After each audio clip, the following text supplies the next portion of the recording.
आपापल्या गुरुदेवांची आठवण करायची आहे आणि माझ्याबरोबर आपण म्हणा, गुरुर् ब्रह्मा गुरुर्विष्णू गुरुर्देवो महेश्वरा गुरुर् साक्षात् परब्रह्म तस्मै श्री गुरवे नमः. गुरवे नमः. गुरवे नमः. वसुदेवसुतं देवं कंसचाणूरमर्दनम् देवकी परमानन्दं कृष्णं वन्दे जगद्गुरुं. श्रीकृष्णं वन्दे जगद्गुरुं. नामस्मरण करूया.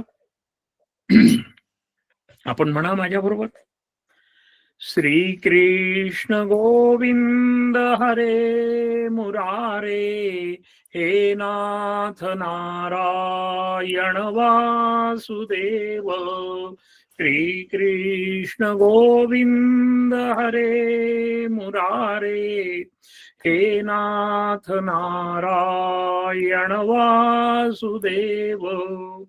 श्रीकृष्ण गोविंद हरे मुरारे, हे नाथ नारायण वासुदेव. श्रीकृष्ण गोविंद हरे मुरारे, हे नाथ नारायण वासुदेव. बोलो श्री कृष्ण भगवान की जय. श्लोक 18 मी म्हणून दाखवतो, त्यानंतर आपण म्हणायचं आहे. समशत्रौ च मित्रे च तथा मानापमानयो शीतोष्ण सुख दुःखेषु समसंग विवर्जितः. मी एक ओळ म्हणतो, आपण माझ्या मागे म्हणावी. समशत्रौ च मित्रे च तथा मानापमानयो. म्हणा, समशत्रौ च मित्रे च तथा मानापमानयो शीतोष्ण सुख दुःखेषु समसंग विवर्जितः. म्हणा आपण, शीतोष्ण सुख दुःखेषु समसंग विवर्जितः. अजून एकदा मी पूर्ण म्हणतो, आपण मन लावून ऐकावं. समशत्रौ च मित्रे च तथा मानापमानयो शीतोष्ण सुख दुःखेषु समसंग विवर्जितः. सरळ अर्थ, जो शत्रू मित्र आणि मान अपमान याविषयी समभाग बाळगतो, तसेच थंडी ऊन सुख दुःख इत्यादी द्वंद्वामध्ये ज्याची वृत्ती सारखीच राहते आणि त्याला आसक्ती नसते. श्रोते हो, आपणास सादर प्रणाम.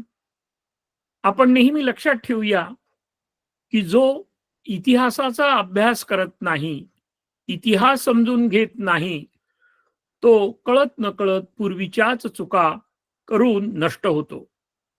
म्हणूनच आपण भगवद्गीतेचा सूक्ष्म अभ्यास, मनन, चिंतन, पठण करीत आहोत. त्यामुळे आपला वर्तमान काळ व आपला भविष्यकाळ हे निश्चितपणे आपण उज्ज्वल करू शकतो. भगवंत ह्या श्लोकामध्ये आपण कसं असावं, कसा विचार करावा, कसं वागावं, कोणत्या भावनेने जगावं या संदर्भामध्ये आपल्याला सांगतायत, की तुम्ही शत्रू, मित्र, मान, अपमान याविषयी समभाग ठेवावा. आता आपण सर्वसामान्य माणसं आहोत.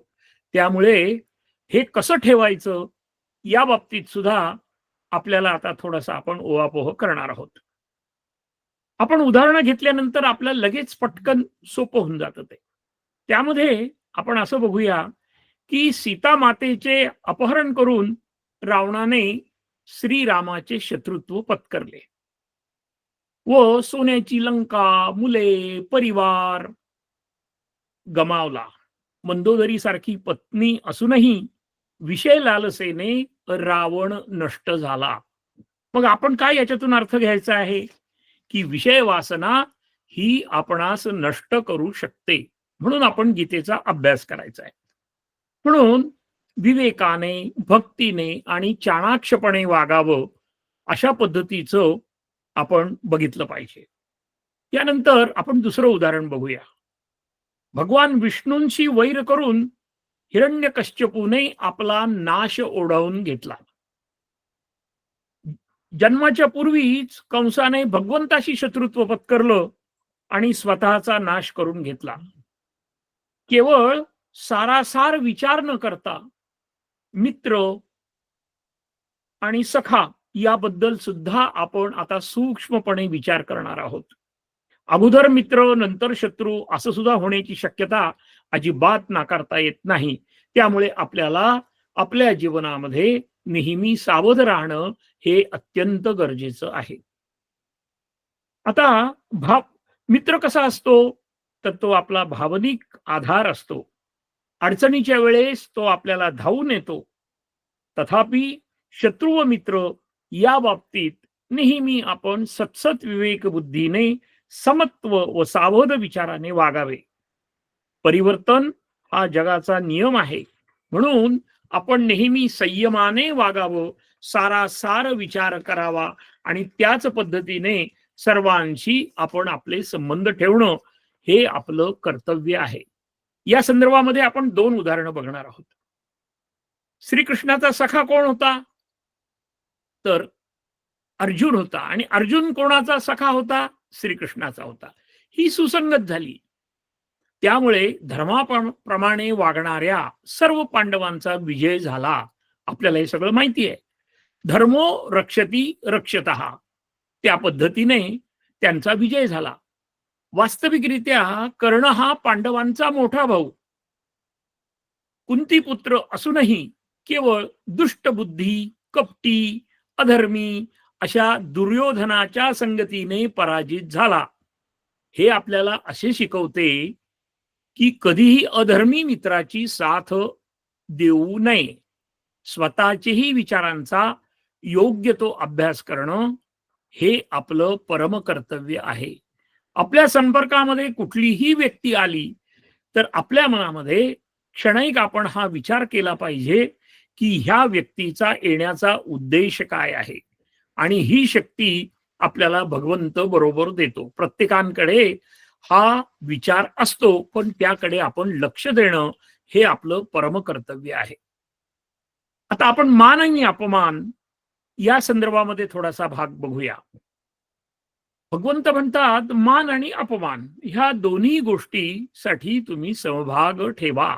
समभाग ठेवा याचा अर्थ असा की पाणी जशा पद्धतीने समभागात राहतं त्याच पद्धतीने आपण आपला मान जरी आपल्याला मिळाला तरी सुद्धा आपण शांत राहायचं आणि अपमान जरी झाला तरी शांत राहायचं.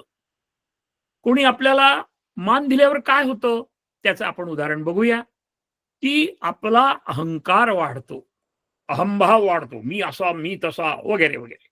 आणि मग आपले मन आपल्या जीवन उद्दिष्टांपासून दूर जाते. आपण गाफील होतो. बघा तुम्ही क्षणिक एखाद्याची स्तुती केल्यानंतर त्याला ते खूप सुखद वाटतं. परंतु हे काही क्षणापुरतच आपण त्याचा आपल्या अंमलामध्ये आणायचं आहे. पण अन्यथा हे नेहमी लक्षात ठेवायचं आहे की कोणीही आपल्याला मान दिला तर तो आपल्याला त्रासदायक आहे ह्या संदर्भानुसार. मग तो काय करतो तर आपलं त्याचं जे उद्दिष्ट असतं, जीवनाचं उद्दिष्ट, आता जीवनाचं उद्दिष्ट सुद्धा ठरवायला आपल्याला गीता शिकवतीये. तर तो दुर्लक्ष करतो, कष्टांकडे दुर्लक्ष करतो, निवांत होतो, निष्काळजी होतो आणि निष्काळजी झाला की पर्यायाने तो बेफिकीर होतो. म्हणून मानाच्या सुखद भावनेला काही क्षणच आपल्या हृदयामध्ये स्थान देणं गरजेचं आहे. बरं का? आणि ते स्थान द्यायचं का नाही द्यायचं? तर द्यायचं. हा मानसिक ही मानवाचा स्वभाव आहे. भगवंताला सुद्धा स्तुती केल्यानंतर आवडतं. आपण गणपतीला काय म्हणतो? त्वमेव प्रत्यक्षं तत्त्वमसि, त्वमेव केवलं कर्तासि, त्वमेव केवलं धर्तासि, त्वं साक्षात अस्मासि नित्यं रतं वच्मी. त्याच्यानंतर अजून पुढे काय म्हणतो आपण? त्वं ब्रह्मास्त्वं विष्णुस्त्वं रुद्रस्त्वं इंद्रस्त्वं अग्निस्त्वं. तात्पर्य असं सांगायचं आहे की स्तुती ही सर्वांना आवडते, परंतु भगवद्गीता आणि आपण सगळ्यांनी मिळून हे ठरवायचं आहे की आपली स्तुती ऐकताना आपण अत्यंत सावध राहिलं पाहिजे. त्यानंतर क्षणिक समाधान वाटल्यानंतर आपण ते विसरून आपल्या उद्देशाकडे लक्ष देणं हे आपलं परम कर्तव्य आहे. आता याच्यासाठी अजून एक उदाहरण बघूया की अपमान केल्यानंतर काय होतं? तर अपमानाने आपल्या भारतवर्षामध्ये किंवा जगामध्ये भयंकर महायुद्धे झालेली आहेत. नरसंहार झालेला आहे. म्हणून आपण कोणाचाही अपमान करू नये. कळत नकळत करू नये, जाणीवपूर्वक तर अजिबात करू नये आणि कळत नकळत जर अपमान झाला असेल, तर आपण त्याची त्वरित माफी मागणं हे आपल्या कल्याणासाठी अत्यंत उपयुक्त आहे. हे विसरता कामा नये. आता आपण उदाहरण बघूया.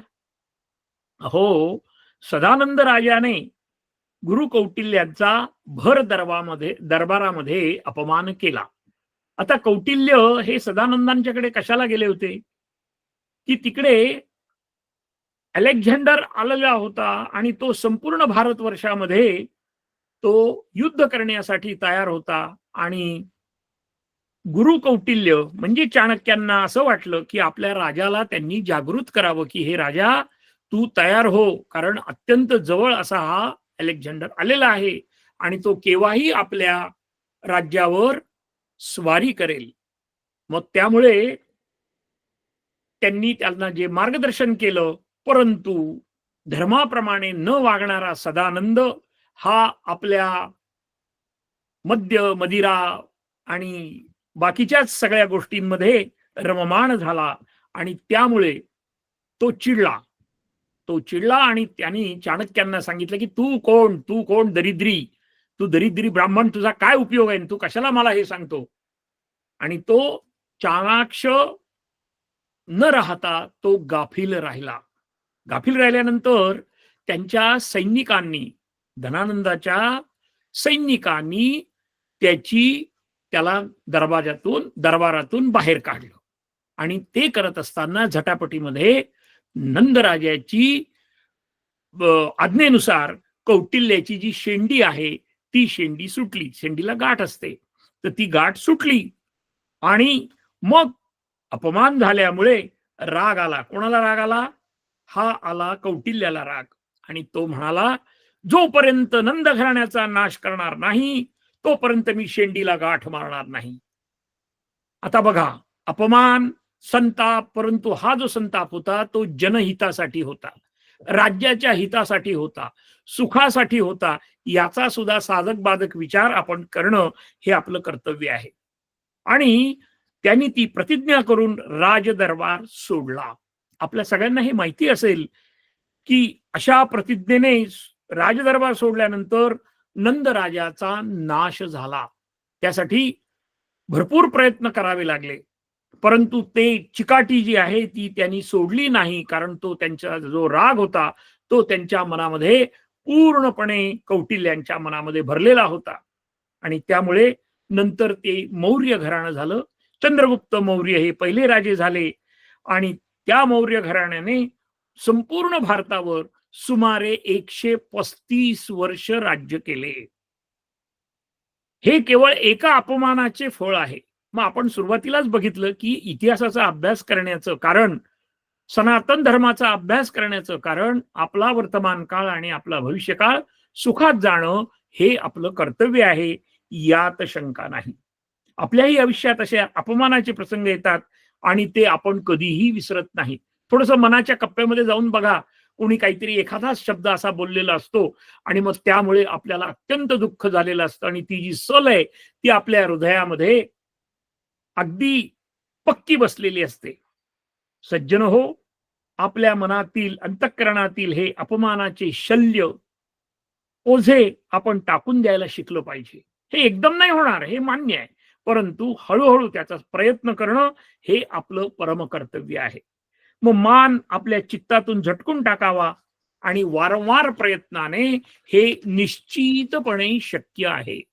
अजून एक उदाहरण बघूया आपण. सीता स्वयंवरामध्ये सीतेने रावणाचा अपमान केला.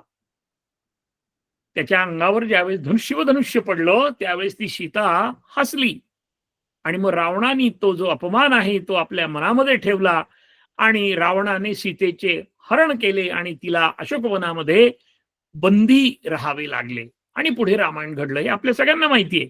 आपला उद्देश काय आहे ते मी वारंवार सांगण्याचा प्रयत्न याच्यासाठीच करतो की कधीही आपण कोणाचाही अपमान करू नये. द्रौपदीच्या बाबतीत सुद्धा असंच झालं. ज्यावेळेस राजसूय यज्ञ करताना दुर्योधनाला ती अंधपुत्र म्हणून तिने अपमान केला. भर दरबारामध्ये तिचा अपमान केल्यानंतर मग काय दुर्योधनाने काय केलं हे आपल्या सगळ्यांना माहिती आहे. त्याचा उच्चार करणं सुद्धा आपल्याला अत्यंत अयोग्य असं वाटतं. द्रौपदीने अजून काय चूक केली तर स्वयंवराच्या वेळेस तिने कर्णाला सूतपुत्र असं स्वतः म्हटलं आणि त्यामुळे कर्ण चिडला, कर्णाचा अपमान झाला आणि कर्णाने दुर्योधनाच्या भरसभेमध्ये अत्यंत असा तिचा लाजिरवाणा असा अपमान केला. पुढे वस्त्रहरण भगवंत आले, त्यांनी त्याच्यातून त्यांना मुक्तता केली. ह्या गोष्टी आपल्या सगळ्यांना माहिती आहेत. तात्पर्य आपण करतो आहे मान आणि अपमान या सगळ्या सारख्याच समजून आपलं मन कधीही विचलित होता कामा नये, यासाठी प्रयत्न करणं. यासाठीच आपल्याला गीता बघायची आहे, गीता शिकायची आहे, गीता म्हणायची आहे आणि तिच्यावरचं चिंतन आपलं करणं हे आपलं कर्तव्य आहे. भगवंत पुढे म्हणतात, थंडी, उष्णता, सुख, दुःख या द्वंद्वामध्ये तू निश्चल राहा. हे निश्चल केव्हा राहता येतं हो? तर आपल्यावरचा जो अज्ञानाचा पडदा आहे तो पडदा आपल्याला नष्ट करणं, जाणीवपूर्वक नष्ट करणं, नंतरच आपण ह्या सगळ्या सुखदुःखाच्या फेऱ्यामधून वाचू शकतो. भगवंताची उपासना करताना आपले विहित नित्य कर्म, सुकर्म, कौटुंबिक कर्म करताना भौतिक व भावनिक अडचणीकडे आपण जाणीवपूर्वक दुर्लक्ष करावे आणि आपण ते करतो. पण जाणीवपूर्वक करणं आणि जाणीवपूर्वक करणं या संदर्भामध्ये आपण बऱ्याच वेळेस चर्चा केलेली आहे. पाणी पिताना नुसतं पाणी प्यायचं, पण जाणीवपूर्वक जर पाणी प्यालं तर माझ्या शरीरामध्ये 70% पाणी आहे आणि पाण्याची पातळी योग्य राहावी म्हणून मी पाणी पिणं, त्याच्यामध्ये H2O आहे, अजून वेगवेगळ्या प्रकारचे मिनरल्स आहेत, त्याच्यामध्ये क्षार सुद्धा आहेत. याची जाणीव करून जर आपण पाणी प्यालो तर त्याचे परिणाम आपल्याला खूप चांगले मिळतात. मग आता हे दुर्लक्ष कसं करायचं? सोपं नाही आहे. मग त्यासाठी ज्या पंचमहाभूतापासून आपण जन्मलेलो आहोत तर त्या पंचमहाभूताचा आपण विचार करणं गरजेचं आहे. त्यासाठी कितीही मोठे वादळ आले, चक्रीवादळ आले, भयंकर विजा कडकडल्या तरी आकाश स्थिर असते. आपण खिडकीतून बघायचं त्यावेळेस की ते आकाश निश्चल असते. तसे आपण सावधपणे वागणं. आता हवा कधी असं बघते का की हा शत्रू आहे, हा मित्र आहे, मग याला जास्त द्या, याला कमी द्या, असं काही करत नाही. ती सर्वांच्या उपयोगी पडते. मनुष्य, प्राणीमात्र, वेली, झाडे, पशु, पक्षी, जलचर, कीटक, वनस्पती यांना ती जरुरीप्रमाणे सर्व काही उपलब्ध हवा करून देते. म्हणजे तिला जे शक्य आहे ते. त्याचप्रमाणे अजून आपण सूर्याचं उदाहरण घेऊ, की सूर्यप्रकाश देताना सूर्य उच्च नीच, सज्जन दुर्जन, सत्वगुणी तमोगुणी असा भेदाभेद करीत नाही.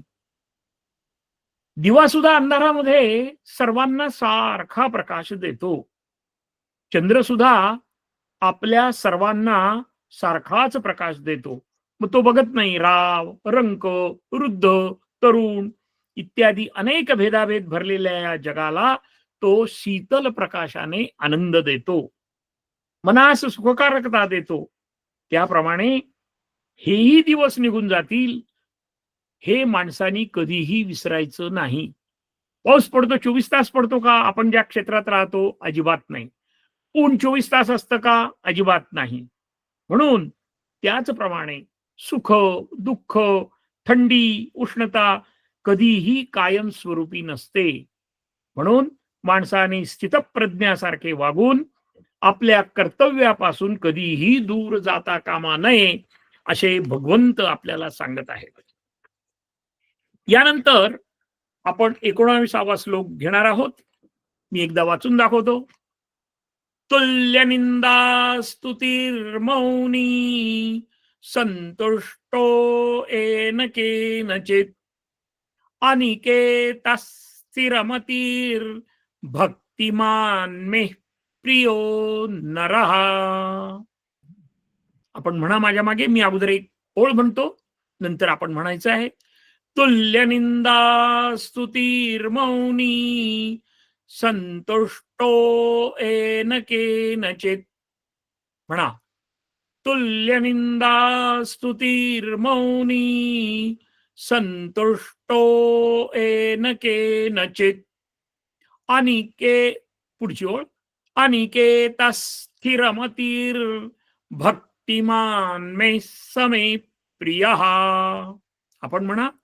अनिकेतस्थिरमतीर भक्तिमान मे प्रियो नरः. आता पूर्ण श्लोक म्हणतो मी, आपण माझ्या मागे म्हणायचं आहे. तुल्य निंदा स्तुतिर्मौनी संतुष्टो येन केनचित् अनिकेतस्थिरमतीर भक्तिमान मे प्रियो नरः. आपण म्हणा. तुल्य निंदा स्तुतिर्मौनी संतुष्टो येन केनचित् अनिकेतस्थिरमतीर भक्तिमान मे प्रियो नरः.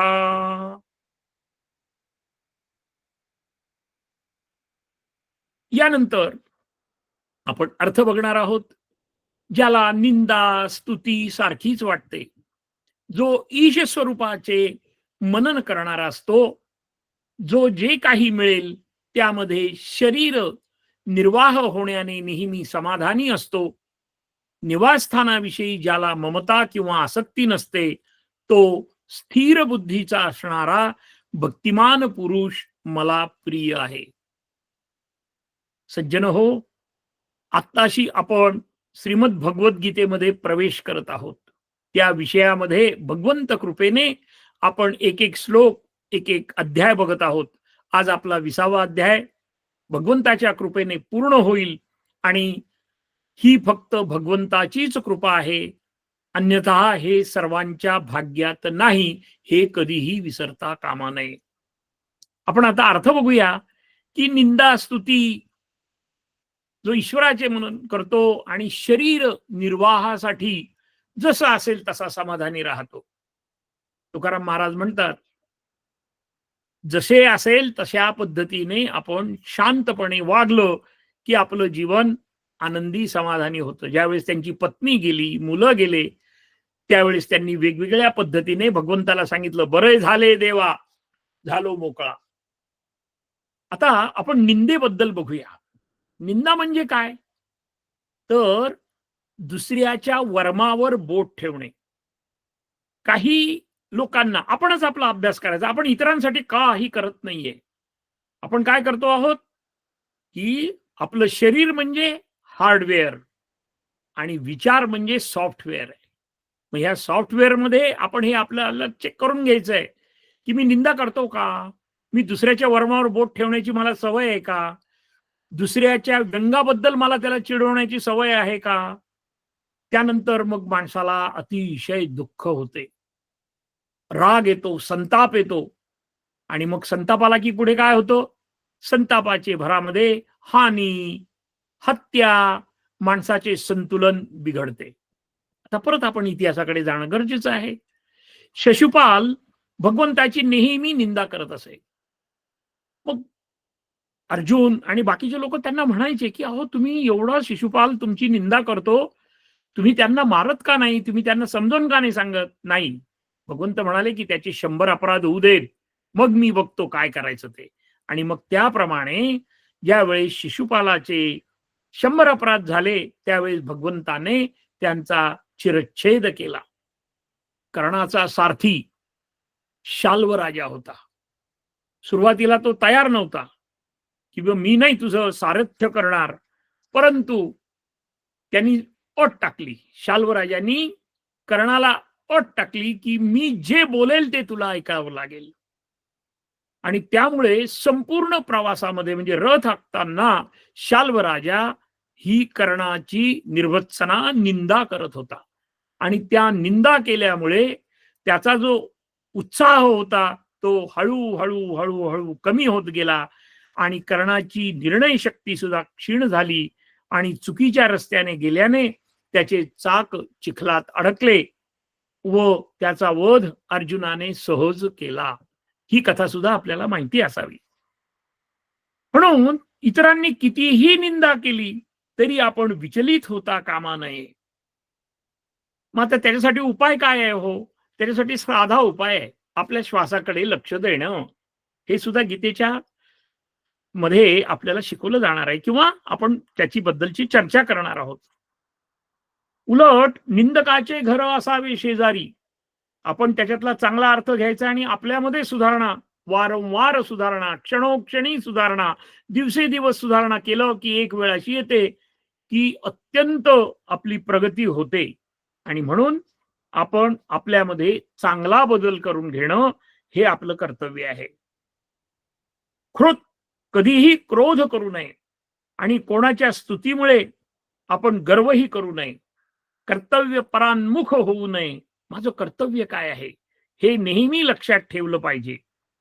स्तुतीमुळे माणूस अनावश्यक आनंदी होतो. आपण बघितलं हे मागच्या श्लोकामध्ये. आळशी होतो.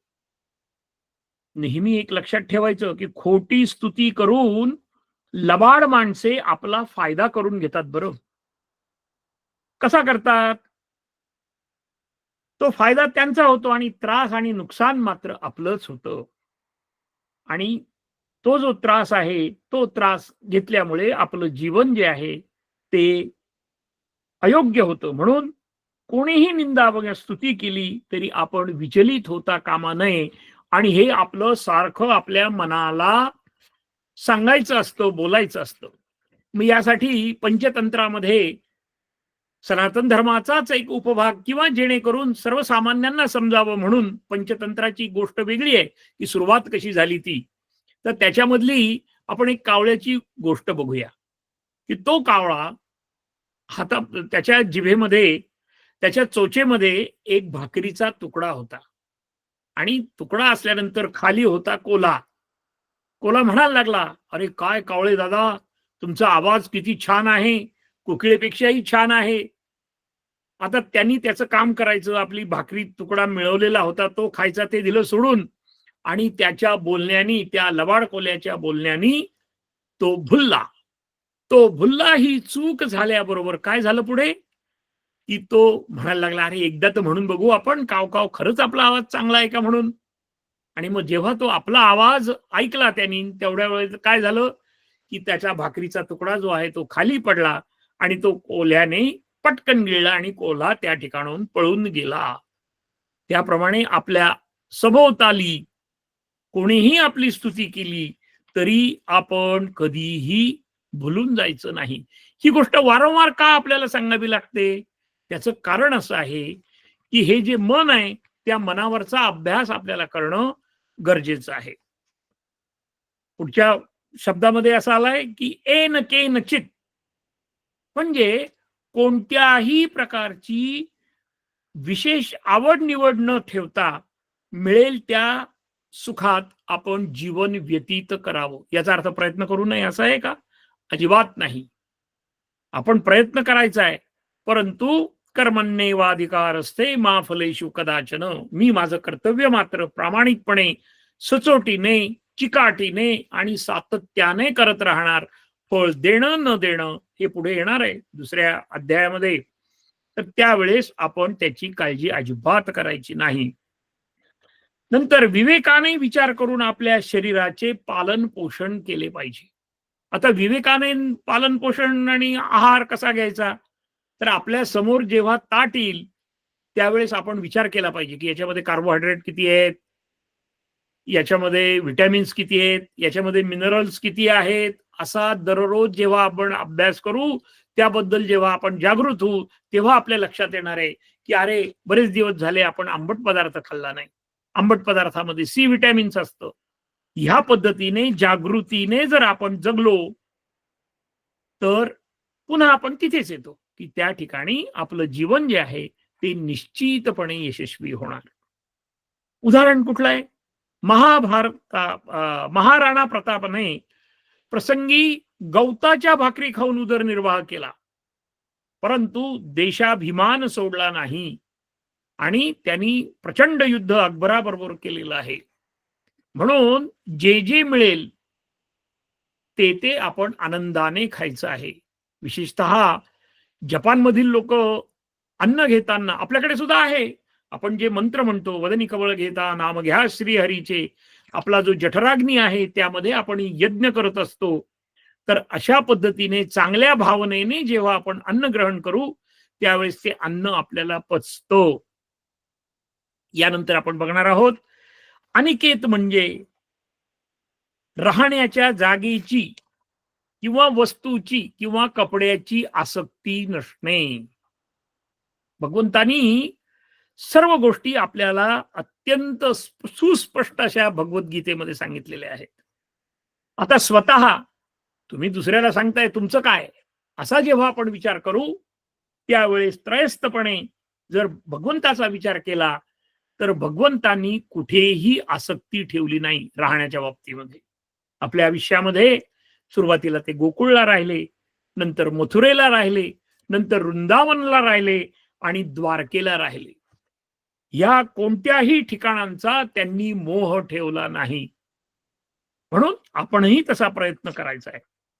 वास्तविकरित्या कंसाला मारल्यानंतर कंसाचं राज्य सहज भगवंताला घेता आलं असतं किंवा त्या ठिकाणी त्यांनी राज्य केलं असतं, परंतु इदन्न मम ह्या भावनेने त्यांनी त्यांच्या वडिलांना परत गादीवर बसवलं, कारण कंसानी आपल्या वडिलांना तुरुंगामध्ये डांबलेलं होतं. तसेच जरासंधाचा सुद्धा वध त्यांनी भीमाकडून करून घेतला, परंतु त्या राज्याचा मोह सुद्धा, जरासंधाच्या राज्याचा मोह सुद्धा भगवंतानी ठेवलेला नाही. भरतानेही, आपण भरताचं उदाहरण बघूया. भरतानेही रामाच्या वनवासाच्या काळामध्ये अयोध्या बाहेरील झोपडीत राहून राम पादुकांच्या साह्याने 14 वर्ष घालवली, राज्यकारभार केला. त्या पद्धतीने जिथे आपण आहोत त्या ठिकाणी आनंदाने राहणं हे आपलं प्रथम कर्तव्य आहे, हे विसरता कामा नये. म्हणून आनंदाने, मायेने, स्नेह भावनेने, अत्यंत स्थिर चित्ताने आणि शांत वृत्तीने माणसाने जगणं हे आपलं कर्तव्य आहे. आणि भगवंत म्हणतात त्यामुळे की विचलित न होता तू माझी भक्ती कर आणि श्रद्धायुक्त अंतःकरणाने मला शरण ये, म्हणजे मी तुझे हित करील. आता श्रद्धायुक्त अंतःकरण म्हणजे काय हो? श्रद्धा कुठे मिळते, कोणत्या बाजारात मिळते, कशा पद्धतीने मिळते? तर मग याचं ज्ञान सुद्धा आपल्याला भगवंतांनी दिलेलं आहे. भगवंत असं म्हणतात की वेद, शास्त्र, पुराणे, महात्मा, उपनिषद, गुरु ऋषी, मुनी, साधू, संत आणि प्रत्यक्ष भगवंत यांच्या वचनावर निश्चितपणे विश्वास ठेवून त्याप्रमाणे जीवन घालवणाऱ्या पुरुषाला श्रद्धायुक्त पुरुष असे म्हणतात. म्हणून बरं, आता हे सगळं कसं घ्यायचं? वेदही वाचायचे, शास्त्रही वाचायचे, आम्हाला वेळ आहे का तेवढा? मग काय नाही. आपल्या सनातन धर्मामध्ये कमीत कमी एका वाक्यात वगैरे वगैरे आपण ती गोष्ट पुढे बघणार आहोत. परंतु एक जे ब्रह्मवाक्य आहे ते हे आहे, 18 पुराणेषु व्यासस्य वचनम द्वयम परोपकाराय पुण्याय पापाय परपीडनम. हे आपलं शास्त्र. म्हणून आपण एक गोष्ट बघूया ह्या संदर्भातली. एकदा काय झालं की भगवान श्रीकृष्ण आणि अर्जुन हे खूप प्रिय होते. तर एका झाडाखाली भगवंत बसलेले आणि त्यांच्या मांडीवर डोकं ठेवून श्रीकृष्ण अर्जुन पहुडलेले होते. त्याच वेळेस पलीकडून 3 जण आले. एक कर्मयोगी होता, एक ज्ञानयोगी होता आणि एक सांख्ययोगी होता.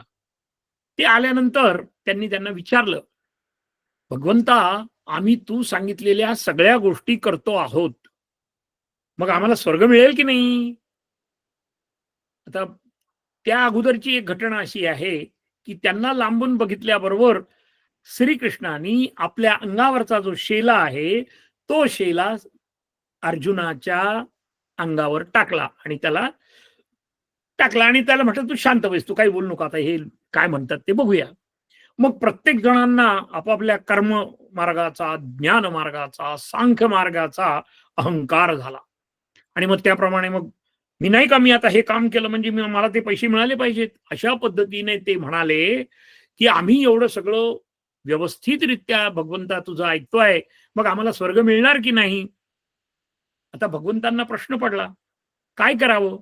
पण भगवंत असते ते म्हणाले, हो हो, तुम्हाला सगळ्यांना स्वर्ग मिळेल, बरं, तुम्ही काही काळजी करू नका.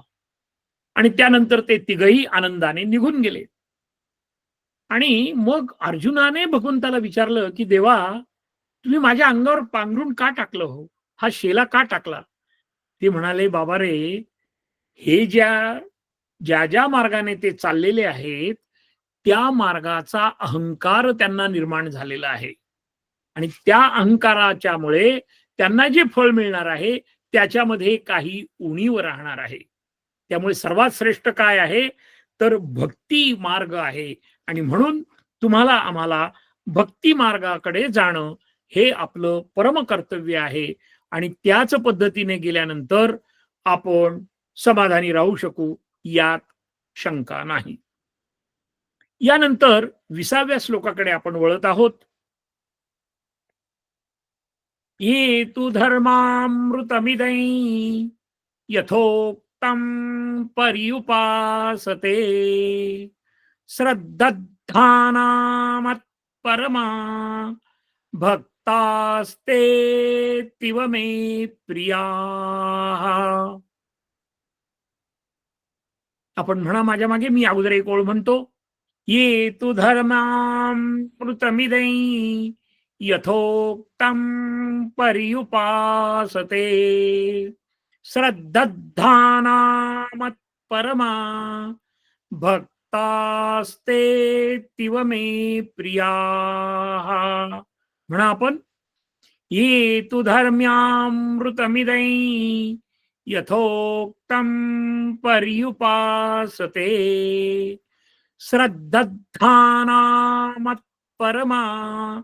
भक्तास्तेऽतीव मे प्रियाः. परंतु जे श्रद्धाळू पुरुष मतपरायण होऊन या वर सांगितलेल्या धर्ममय अमृताचे निष्काम प्रेम भावनेने सेवन करतात ते भक्त मला अतिशय प्रिय आहेत.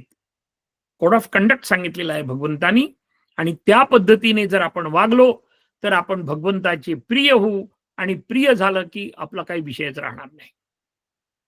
श्रद्धाळू आणि श्रद्धायुक्त पुरुष भगवंतावर पूर्ण विश्वास ठेवून भगवंताच्या वचनाप्रमाणे जीवन व्यतीत करतात आणि भगवंताच्या अनुसंधानात राहतात. अनुसंधानात राहतात म्हणजे काय? की आपल्या हृदयामध्ये 24 तास भगवंताच्या बद्दलचाच विचार असला पाहिजे, त्याला अनुसंधान असं म्हणतात. तसेच धर्मावर पूर्ण निष्ठा ठेवून त्याविषयी मनामध्ये विचार करून आपले दैनंदिन कार्यक्रम, कर्तव्य अत्यंत पवित्रतेने करतात. अहो, ज्याप्रमाणे चांगल्या शेतामध्ये मशागत करून चांगले बी पेरले, तर निश्चितपणे भरपूर आणि चांगले पीक येणार. त्याचप्रमाणे भगवंताला परमश्रेष्ठ मानून आवडीने, निश्चिंत मनाने हे भक्त जगतात. हेच भक्त मला अतिशय प्रिय असतात आणि त्यामुळे भगवंत भौतिक, आध्यात्मिक आणि अधिभौतिक ह्या सर्व इच्छा आपल्या भक्ताच्या पूर्ण करतात. आई ज्याप्रमाणे आपल्या बाळाची आणि जीवाच्याही पलीकडे काळजी घेते, त्याप्रमाणे मी माझ्या भक्तांची काळजी घेतो, असं भगवंत या श्लोकामध्ये आपणाला सांगत आहेत. भक्तजन हो, आपण ज्ञानी, सज्जन, विरक्त, सत्यवादी आणि निश्चयी आहात. आपण आपापल्या क्षेत्रामध्ये निश्चितपणे यशस्वी व व्यवहार चतुर आहात. मी मात्र आपणापुढे अत्यंत छोटा, भक्ती, ज्ञान, वैराग्य हीन आहे. लीड्स मराठी मित्रमंडळाने दिलेली जबाबदारी माझ्या शक्ती, मती आणि बुद्धीप्रमाणे केवळ भगवंताच्या कृपेने मी पार पाडू शकतोय. हा मी ज्ञानाचा एक वाढपी आहे. हे सर्व भगवंताच्या चरणी अर्पण आपण करूया. 12व्या अध्यायाची आपणाला प्रत उपलब्ध केलेलीच आहे. कृपया तिचा उपयोग करून आपण दररोज एकदा तरी गीता अवश्य पठण करावी. सुरुवातीला आपल्याला कल्पना आहे, आपण बराच अभ्यास पूर्वीच्या काळी केलेला असेल. अध्यात्माच्या बद्दलचा नामस्मरण करणं आहे, त्यानंतर त्याचा विचार करणं आहे. परंतु ह्या ज्या ध्वनिलहरी आहेत, त्या ध्वनिलहरी आपल्या संपूर्ण परिसरामध्ये, घरामध्ये पसरतात आणि त्या ज्या पॉझिटिव्ह वेव्ज आहेत, त्या वेव्जमुळे आपलं शरीर, आपलं वातावरण आणि आपल्या घरातील सर्व जणांचे जे मन आहे ते स्थिर होण्याला याचा अत्यंत उपयोग होतो. सुरुवातीला आजकाल टेक्निकल खूप उपलब्धता आहे. आपण YouTubeवर बघू शकतो आणि माझा आज दिवसभरातून एकदा तरी एका विशिष्ट वेळेस केल्यावर खूप फायदा होणार, की मी 12वा अध्याय PDF समोर ठेवणार आणि मी 12वा अध्याय म्हणणार. असं केल्यानंतर 7 मिनिटं लागतात मॅक्झिमम, त्याच्यापेक्षाही जास्त लागत नाही. परंतु ही गोष्ट लक्षात ठेवायची की अर्जुनानी स्वतः युद्ध केलं, त्याप्रमाणे हे जी गीता आहे, ती गीता आपल्याला स्वतःच म्हणणं, आपल्या अंगी उतरवणं, आपल्या अंतःकरणात उतरवणं हे आपलं कर्तव्य आहे आणि याला कोणी आपण चुकायचं नाही, हे निश्चितपणे. आता आपण रिव्हिजन बघणार आहोत की 12व्या अध्यायामध्ये आपण काय बघितलं. तर 1 ते 12 यामध्ये सगुण व निर्गुण उपासकामध्ये कोण श्रेष्ठ, असा अर्जुनाने प्रश्न विचारलेला आहे भगवंताला. तसेच भगवंतानी मग भगवत प्राप्तीचा उपाय अर्जुनाला सांगितलाय आणि त्यानंतर आपल्या मनामध्ये, विचारात, बुद्धीत काय बदल होतात याचे सविस्तर मार्गदर्शन भगवंताने अर्जुनाला म्हणजे आपल्याला सांगितलेले आहे. व प्रत्येक श्लोकाचा भावार्थ आपण एका ओळीमध्ये आपण बघणार आहोत. फक्त एक ओळ काय आहे ती. पहिल्या श्लोकामध्ये भगवंतांना अर्जुन प्रश्न विचारतात. काय प्रश्न विचारतात? सगुण की निर्गुण उपासना कोणाची करावी, हा प्रश्न जेव्हा विचारला जातो त्यावेळेस भगवंत दुसऱ्या श्लोकामध्ये सांगतात की सगुण उपासना करणारा भक्त हा श्रेष्ठ भक्त आहे. आता सगुण म्हटलं की लगेच निर्गुणाच्या बद्दलचं काय आहे. तर तिसऱ्या आणि चौथ्या श्लोकामध्ये भगवंत सांगतात की निराकार ब्रह्माची उपासना आणि त्याची माहिती देताना भगवंत सांगतात की हे निराकार जे ब्रह्म आहे ते थोडस समजायला अवघड आहे, ते प्रत्यक्षात अंमलात आणायला अवघड आहे. म्हणून तू निराकार ब्रह्माची उपासना करू नकोस किंवा ती कठीण आहे असं 5व्या श्लोकामध्ये भगवंतांनी सांगितलं. ज्याच्या त्याच्या पद्धतीने, ज्याच्या त्याच्या शारीरिक कॅपॅसिटी प्रमाणे, क्षमतेप्रमाणे तो ते करू शकतो. परंतु भगवंतानीच क्लिअर कट आपल्याला सांगितलंय की निराकार उपासना कधीही तू करू नकोस किंवा आपल्या क्षमतेप्रमाणे कर. सगुण उपासनेबद्दल माहिती दिलेली आहे 6व्या श्लोकामध्ये. मग त्यामध्ये पूजा अर्चा याचा सुद्धा संदर्भ आपल्याला पुढे येणार आहे. आणि नंतर काय सांगितलंय की तू जर माझं ऐकलं तर काय होईल. 7व्या श्लोकामध्ये भगवंतांनी सांगितलंय की मी भक्तांचा तात्काळ उद्धार करतो. हे जर सगळं तू वागलास तर मी तुझा उद्धार करण्याची भगवंतांनी शपथ घेतली हो. आपण म्हणत नाही का तू हे काम केलं की मी तुला हे देईल. अशा पद्धतीने अत्यंत आपल्या प्रिय अशा सख्याला भगवंताने 7व्या अध्यायामध्ये 7व्या श्लोकामध्ये सांगितलेलं आहे की मी तुझा उद्धार करील. 8व्या श्लोकामध्ये भगवंतांनी सांगितलं की ध्यानाने सुद्धा भगवत प्राप्ती होते. मग आता ध्यान कसं करायचं तर 6व्या अध्यायामध्ये त्याचा उल्लेख आहे, ते आपण यथावकाश बघणारच आहोत. त्यानंतर अभ्यासाने सुद्धा भगवत प्राप्ती होते. सर्व पर्याय भगवंतांनी दिलेले आहेत. त्यानंतर भगवंतासाठी कर्मे करणाऱ्यांनाही भगवत प्राप्ती होते असं भगवंत ठासून सांगतात की तू माझ्यासाठी कर्म कर. 11व्या श्लोकामध्ये भगवंत सांगतात सर्व कर्माच्या फलत्यागाने तुला मी भेटेल. भगवत प्राप्ती जर व्हायची असेल तर ते सर्व कर्म तू कर. आणि इदन्न मम तत्सत कृष्णार्पणमस्तु विष्णवे नमः विष्णवे नमः विष्णवे नमः असे 3 प्रकारचे हरिओम तत्सत हा सुद्धा शब्द त्यासाठीच आहे की हे भगवंताकडे मी अर्पण केलेलं आहे, माझ्याजवळ काहीही नको. ह्या पद्धतीने आपल्याला 12व्या अध्यायामध्ये नंतर आता कोणते गुण आपल्यामध्ये येण्यासाठी आपण जाणीवपूर्वक प्रयत्न करावे यासाठी भगवंत पुढील श्लोकांमध्ये सांगतात. मग आता ते फक्त आपण एक एक वाक्य त्याचं बघणार आहोत की सर्वांशी द्वेषभाव रहित व मैत्रीने राहावे. आनंद दुःख विरहित समभावाने राहावे. शत्रू मित्र यांच्याविषयी निंदा स्तुती यांच्याविषयी समान विचार करून सर्व जगातील वस्तूंविषयी आसक्त भाव, एक एक शब्दाला अर्थ आहे. आसक्त भाव, हावरटपणा, भीती, चिंता अजिबात बाळगू नये. आता पुष्पिका याचा अर्थ शेवटचा जो श्लोक आहे त्याला पुष्पिका असं म्हणतात, तो आपण म्हणूया. ओम तत्सदिति श्रीमद्भगवद्गीतासु उपनिषत्सु ब्रह्म विद्यायां योगशास्त्रे श्रीकृष्णार्जुन संवादे भक्तियोगो नाम 12ोऽध्यायः.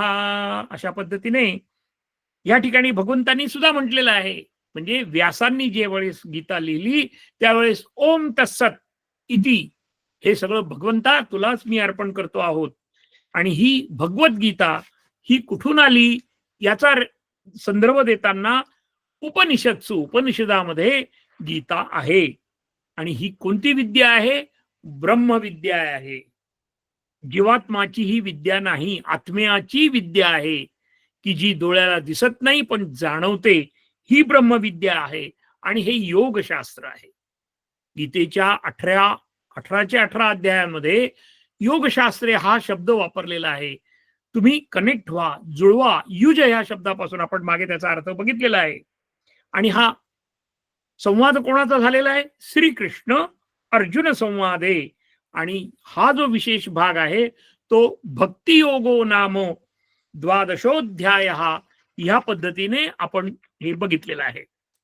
आता भगवंत आपल्याला प्रत्यक्ष दिसत नाही, ही गोष्ट आपण विसरता कामा नये. हवा आपल्याला दिसते का हो प्रत्यक्ष? नाही दिसत. पण झाडाचं पान जर हललं, तर आपण म्हणतो, "हो, जोराची हवा आली बरं." त्याच पद्धतीने भगवंताची आपल्याला जाणीव मात्र होते आणि ती आपण डोळसपणे करणं ही अत्यंत गरजेचं आहे. भगवंत काय करतो? एक संत म्हणतात, "आम्ही काय कुणाचे खातो, तो देव आम्हाला देतो." आणि इतकी निष्ठा जर भगवंताकडे आहे, ज्याची असते, त्याला कधीही काळजी वाटत नाही आणि वरील सांगितलेले जे गुण आहेत, ते गुण त्याला आपोआप मिळतात किंवा त्याच्यावरचा त्याचा अभ्यास होतो चांगल्यापैकी. आता भगवद्गीता ही संपूर्ण जगामध्ये का अभ्यासली जाते? त्याचं कारण असं आहे, की तुम्ही अमकी-अमकी गोष्ट ही करा, ह्याच वेळेस करा, हेच कपडे घाला, असंच वागा, तसंच वागा सांगितलेलं आहे. परंतु अनावश्यक प्रदर्शन करण्याची काहीही आवश्यकता नाही. तुम्ही ज्या स्थितीमध्ये आहात, त्या स्थितीमध्ये फक्त अनन्य भावाने तुम्ही भगवंताची आराधना करा, भक्ती करा आणि अनुसंधान करा. अशा पद्धतीने 12व्या अध्यायामध्ये आपण लक्षणं बघितली. आता दुसऱ्या अध्यायामध्ये आपण बघणार आहोत ती स्थितप्रज्ञाची लक्षणं काय आहेत? हे सगळं आपल्या प्रगतीसाठी भगवंतांनी सांगितलेलं आहे. मग ही जी स्थितप्रज्ञाची जी लक्षणं आहेत, ती भगवंतांनी सांगितलेली आहेत. त्यानंतर 16व्या अध्यायामध्ये भगवंतांनी दैवासुर संपत्ती असणारा व्यक्ती कसा असतो, याविषयी मार्गदर्शन केलेलं आहे बरं का. मग आता दैवसंपत्ती आपण ज्यावेळेस जन्माला येतो, त्यावेळेस त्या लहान मुलाला कोणी रडायला सांगत असतं का हो? नाही. परंतु तो जन्मल्याबरोबर रडतो. त्याच्या शास्त्रोक्त कारणाबद्दल आपण बोलत नाही. ज्ञान विज्ञान योग म्हणून स्वतंत्र भाग आपल्याला दिलेला आहे. त्या अध्यायाबद्दल आपण ज्यावेळेस बघू, त्यावेळेस आपण डिटेलमध्ये त्याचा अभ्यास करणार आहोत. पण दैवी संपत्तीचे सुमारे 25 लक्षणं भगवंतांनी सांगितलेली आहेत, की बुवा तुझ्याकडे मी हे देतोय बरं. आणि आसुरी संपत्तीचे एकूण 7 लक्षणं भगवंतांनी सांगितलेली आहेत. मनुष्य जन्मल्याबरोबरच ते बीज बरोबर घेऊन येतो. आता ते कसे येतात वगैरे, वगैरे आपण यथावकाश बघणार आहोत. मग त्याचं उदाहरण कोणतं आहे ते आपण बघूया, की शेतकऱ्याला एक 25 चांगले बीज दिले आणि दुसरे काही बीज दिले ते वाईट विषारी बीज दिले. आपण 25 आणि 7 हेच उदाहरण घेऊ, जास्त लांब नकोच जायला. आणि तसंच सर्व काही पाणी, सूर्यप्रकाश, खतं, रोगनाशकं सगळं काही उपलब्ध केले. पण त्याला काहीही सांगितलं नाही, की तू कसं पेरायचं, काय पेरायचं अजिबात काही सांगितलं नाही. तुमची आमची प्रगती याच्यामुळे झाली आहे, की आपल्या पूर्वजांनी अत्यंत कष्ट करून, प्रत्येक बाबतीमध्ये संशोधन करून आणि त्या पद्धतीने आपण मॉडिफाईड होत आज या परिस्थितीमध्ये आहोत. मग आता त्या शेतकऱ्याचं जर उदाहरण घ्यायचं ठरलं, तर कुठलाही तो निश्चित अभ्यास केलेला नाही. त्याला कोणाचं मार्गदर्शन मिळालेलं नाही. त्यांनी आई-वडिलांचं पण ऐकलं नाही. आपण कल्पना करू फक्त आणि कोणतेही बी तो पेरू लागला, तर त्याची परिणिती काय होईल हो? अगदीच स्पष्ट सांगायचं ठरलं, तर त्यांनी फक्त गहू 1 एकरमध्ये लावले आणि कारले मात्र 15 एकरमध्ये लावले. चालेल का? नाही चालणार. त्याचं जीवन यशस्वी होईल का नाही, हे आपण सुद्धा विचार करू शकतो. म्हणून आपणही शांत विचार करून, विवेकाने, निश्चित अभ्यास करून, अनेक गुरूंच्या मार्गदर्शनाने अनुभवी वडीलधारी व्यक्तीकडून यथायोग्य तरतम भावाने दैवासुर संपत्तीचे 25 चांगले गुण जाणीवपूर्वक जोपासले पाहिजे व असुरी संपत्तीचे 7 वाईट गुण जाणीवपूर्वक हळूहळू नष्ट केले पाहिजे. आपला हा स्वतःचाच अभ्यास आपल्याला करायचा आहे. यांनी काय होईल? पुन्हा तिथे चालू आपण. पैसा, अडका, धान्य, पशुवृद्धी, पुत्रपौत्र, संकटनाश, रोगव्याधी, भूतबाधा, चिंता, काळजी, अकारण भीती प्रत्येक शब्दाचा अर्थ बघूया आपण. यथावकाश, भ्रम, दुर्गुण, अनावश्यक गोष्टींचा नाश होईल आणि बुद्धी तल्लख होऊन आपल्याला सत्संग लाभला की जीवनाचा अर्थ समजेल, आपलं जीवन अमृतमय होईल. यासाठी गीता मातेच्या प्रत्येक अक्षराचा, शब्दाचा अर्थ आपण बऱ्याच वेळेस बघितलेला आहे की तो लाक्षणिक अर्थ, व्यावहारिक अर्थ, गुह्य अर्थ इत्यादीचा अभ्यास करत करत आपला जन्म केव्हा संपून जाईल हेही सामान्य माणसाला समजणार नाही.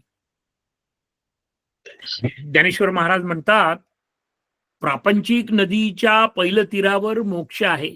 कल्पना केलेली आहे की पलीकडच्या बाजूला आपला प्रापंचिक जी नदी आहे तिच्या बाजूला मोक्ष आहे, सायुज्य मुक्ती आहे, भगवंताचे परमधाम आहे, तिथे पुनर्जन्म नाही. त्यासाठीच भगवद्गीता रूपी नावेमध्ये आपल्या सर्वांना बसायचं आहे. आपण 12व्या अध्यायाची तोंड ओळख करून घेऊ शकलो, ही सुद्धा त्या सच्चिदानंद घन परमात्म्याचीच कृपा आहे. आपण निश्चितपणे संपूर्ण श्रीमद भगवद्गीतेचा सर्व अर्थाने अभ्यास करूया. सर्व ज्ञान भगवंताने अर्जुनाला सांगितले, त्याची परिणिती आपल्याला माहिती आहे की अर्जुन मोहमायेपासून दूर होऊन विजयी झाला. तसे आपणही संसारामध्ये राहून अध्यात्म क्षेत्रात नव्हे नव्हे सर्व क्षेत्रात विजयी होणारच, यात शंका ती कुठली. भगवद्गीतेचा फक्त 12व्या अध्यायाची आपण तोंड ओळख करून घेतली आहे. अजून 17 अध्याय आपल्याला बघायचे आहेत. आपण सर्व भाग्यवान आहोत. गीता आपल्या रोमामध्ये उतरणार आहे, जीवनशैलीत उतरणार आहे. जे जे तुम्हासी ठावे ते ते इतरा सांगावे, सुज्ञ करुनी सोडावे सकल जन. म्हणून मी आपणा सर्वांना अशी विनंती करतो की आपण कमीत कमी दररोज 5 व्यक्तींना जसे जमेल तसे भगवद्गीता वाचण्यास, ऐकण्यास, पाहण्यास अवश्य सांगावी, जेणेकरून भगवान श्रीकृष्ण आपणावर सर्वांगीण कृपा करतील आणि आपलं जीवन निश्चितपणे यशस्वी होईल, यात शंका नाही. आजचा हा 12वा अध्याय परमदयाळू श्रीकृष्णाच्या चरणी अर्पण. आपण सर्वजण या प्रकारे मनन चिंतन धारण करून आपले सर्व जीवन सुखी करूया. हरि ओम तत्सत. इदन्न मम तत्सत कृष्णार्पणमस्तु. शुभम भवतु. ओम शांती शांती शांती. आपण आता प्रार्थना म्हणणार आहोत. योगेशं सच्चिदानन्दं वासुदेवं व्रजप्रियं धर्मसंस्थापकं वीरं कृष्णं वन्दे जगद्गुरुं. श्रीकृष्णं वन्दे जगद्गुरुं. श्रीकृष्णं वन्दे जगद्गुरुं.